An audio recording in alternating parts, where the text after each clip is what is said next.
Hello guys, so today it's another vlog and today's vlog guys we have two Fujifilm cameras to compare. So again guys, we have here the Fujifilm X-T30 Mark II. Yeah, of course guys.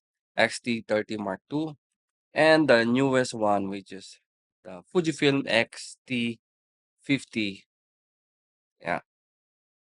So again, we will see the side-by-side comparison for the specs and also from the camera itself.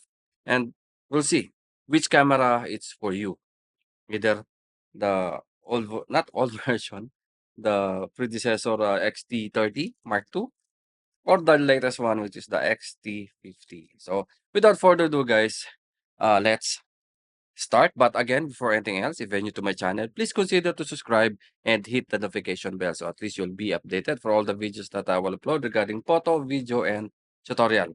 So let's start now, guys. So first of all, uh, the release date. Of course, the XT30 announced last September 1, 2021. 2021. While the XT50, and it's announced last May 16, 2024. So it's totally new, May 16, 2024. So yun nga guys, and we will see why XT50 is good to buy compared for the XT30 Mark II. So first, okay, this is a unlimited video recording from the XT50. You have in-body stabilization, which is the XT30. You don't have in-body stabilization. It's already 40 megapixel. And guys, 40 megapixel. And yeah, the shutter, it's around 1 to 180,000 shutter. So again, electronic shutter is 1 to 180,000 electronic shutter.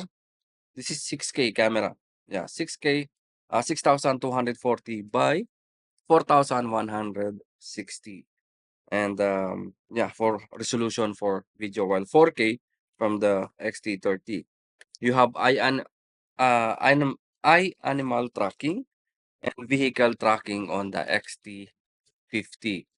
Yeah, so that's the reason why XT50 is good on compare for the XT50 30, sorry, Mark II.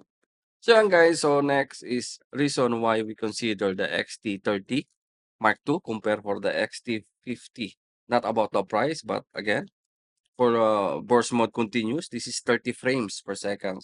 Burst mode, battery life, you have 380 shots compared for 305.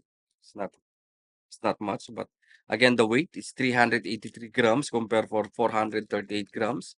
So, yeah, this is more smaller compared for the XT30. So, and guys, again, you have a lighter, better for battery life, and continuous burst mode is 30 frames per second. So, of course, the price.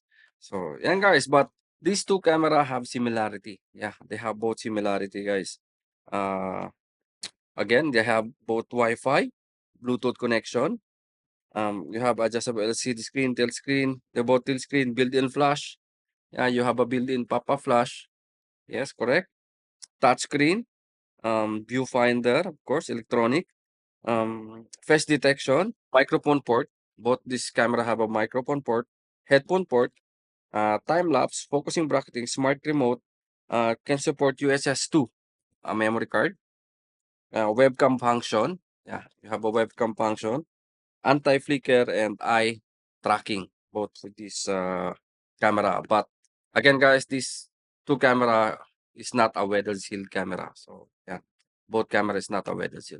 But again, from physical appearance of the camera, yun nga guys. So about the camera, if you check on the upper button, they remove from XT30, which is this is a customized yeah, button. You have a customized button, bucketing and everything they remove. Instead, for the XT50, they put the film simulation dial. So it's more better for me. Yeah, this is more useful if you want to easy access your film simulation, but you have already dial button. Same thing, you have your shutter. Yan. So you have your button here, function button, but on the XC30, you have the function button, but in the XT50, it's a blank. So I think this is also a function button. So next, on the front of the camera, and both you have the Q, backlight, Bluetooth connection. You have your same menu. You have your joystick, and you have your AL button extra for the XT50. Then play button, delete button. It's all similar, guys. And again, regarding for the some button, for example, this viewfinder mode, they remove already the logo or what's the written there. Yeah. Just they make it empty, like like what they did on the top function button. They remove that, guys. So ayan, on the other side, I think both of this camera is HDMI, USB-C cable for transferring data.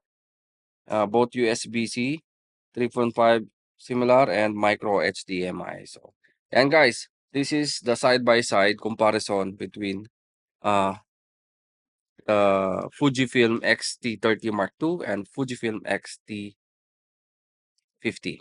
So, and guys, I think that's it for today's vlog. If you want to check the price and availability of this Fujifilm, you can visit our website www.abworld.com. Again, guys, if you want to check all the Fuji product here in AB World, check our website www.abworld.com. So yan, hanggang dito na lang.